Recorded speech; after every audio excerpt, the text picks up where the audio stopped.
عدنا اليكم من جديد. ال 24 سبسكرايبرز ما حدش فيهم يعرفني يعني تقريبا، وما حدش يعرفني اصلا. مهم يعني بما ان انا كمشجع لمانشستر يونايتد والنادي الاهلي، فانا عشت يوم ولا اروع بصراحه.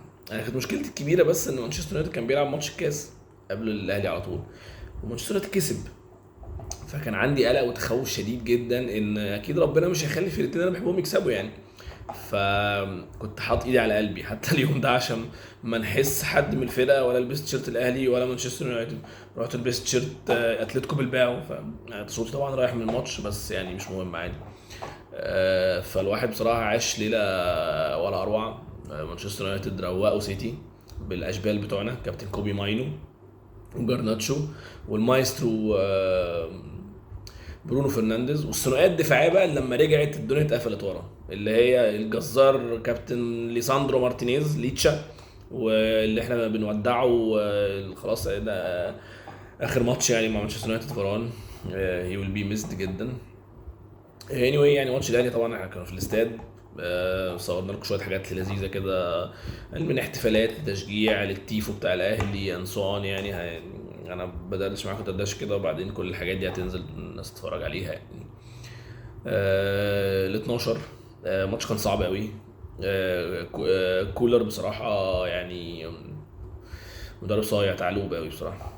تعلوب كده خطير يعني. الراجل حس ان اللعيبه مش في حالتها قوي. حسين الشحات ما كانش في حالته، بيرسيتاو مش في حالته. امام في الدقيقه 65 70 كان خلاص شحر تقريبا، مش عارف ياخد سبرنت ولا اي حاجه يعني. نزل ديانج قفل الملعب. التو وينجرز كانوا بيتراك ورا، نزل طاهر محمد طاهر في الاخر كان بيلعب باك رايت تقريبا يعني، والباك رايت محمد هاني كان داخل سيرد باك تالت. انسون قفلها يعني من الاخر، اللي هو حزم الماتش وطلع باللي هو عايزه. الف مبروك لجماهير الاهلي البطوله. ومش هنتكلم كوره كده كده عشان انا عمري في حياتي ما اتكلمت كوره، انا كده كده مش فاهم كوره اصلا. احنا جايين بنهزر بندردش سوا يعني. بس كده، وهسيبكم بقى مع شويه فوتج لطيفه كده وفيديوهات وبس. السلام عليكم.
Champions League.